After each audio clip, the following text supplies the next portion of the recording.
തർക്കം. ഇവർ തന്നെ സമ്മതിച്ചതാണ് വിദേശത്തേക്ക് കടത്തിയത് കമ്പനിയുടെ പടമല്ല, ലീഡർമാരുടെ പടമാണ് എന്ന് ശ്രീന പറഞ്ഞതാണ്. എങ്ങനെയാണ് ഇടയ്ക്കിടയ്ക്ക് കുഴല് വരുന്നത്, ലീഡർമാരുടെ അല്ലെങ്കിൽ പ്രശ്നക്കാരുടെ കാര്യങ്ങൾ സെറ്റിൽ ചെയ്യാൻ വേണ്ടിയിട്ട് എങ്ങനെയാണ് ഇടയ്ക്കിടയ്ക്ക് കുഴല് വരുന്നത് എന്നറിയണം. ആരാണ് കുഴല് അവിടെ നിന്ന് വിദേശത്ത് നിന്ന് അയക്കുന്നത്? അവരുടെയൊക്കെ പേരൊക്കെ നാട്ടിൽ പാട്ടാണ്. എന്നിട്ട് ഇവർ ആരെ പറ്റിക്കാൻ വേണ്ടിയിട്ടാണ് വിദേശത്തേക്ക് പണം കടത്തിയിട്ടില്ല എന്നൊക്കെ പറയുന്നത്? ഇതൊക്കെ എല്ലാവർക്കും അറിയാവുന്ന കാര്യമാണ്. അവിടെയൊക്കെ പേരും ഒക്കെ എല്ലാവർക്കും അറിയാം.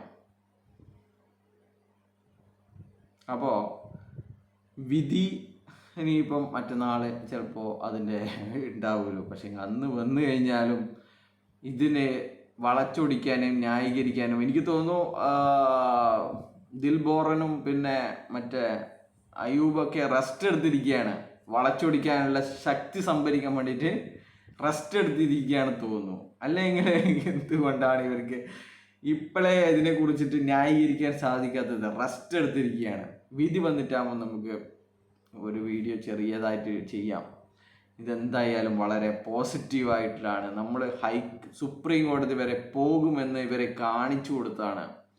നമ്മളെ കിടുകിടാ പറക്കുന്ന വക്കീലിനെയൊക്കെ കൊണ്ടുവന്നല്ലേ, നമ്മൾ ചില്ലറക്കാരല്ല എന്നും നമ്മളോട് കളിച്ചു കഴിഞ്ഞാൽ നമ്മൾ സുപ്രീം കോടതിയിൽ വരെ പിരിവെടുത്ത് പോകുമെന്നും കാണിക്കാൻ വേണ്ടിയിട്ടുള്ള വിധിയായിരുന്നു ഇത് എന്നും, നമ്മൾ ഇനിയും വേണമെന്ന് ചോദിച്ചാൽ നമ്മൾ ഇനിയും പോകുമെന്നും ഒക്കെയുള്ള ഒരു സൂചന നമുക്കിത് വഴി കൊടുക്കാൻ സാധിച്ചു. അത് വളരെ പോസിറ്റീവായിട്ടുള്ള കാര്യമാണ് എന്ന് ഇവർ തട്ടിക്കളയും.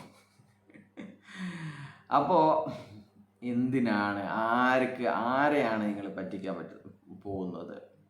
ഇന്നലേക്ക് വളരെ സന്തോഷകരമായ കാര്യം എന്ന് വെച്ചാൽ നമ്മൾ സ്ക്രീൻഷോട്ട് എടുത്ത് വട്ടവിട്ട് ഷെയർ ചെയ്ത കാര്യമാണ്. സഫാൻ പോലും അവരുടെ ഗ്രൂപ്പിൽ ഷെയർ ചെയ്തതെന്നാണ്. ഇവർക്ക് അറിയില്ല ഇത് എവിടെ നിന്നാണ് എങ്ങനെയാണ് എടുക്കുക എന്ന് പോലും ഇവർക്ക് അറിയില്ല.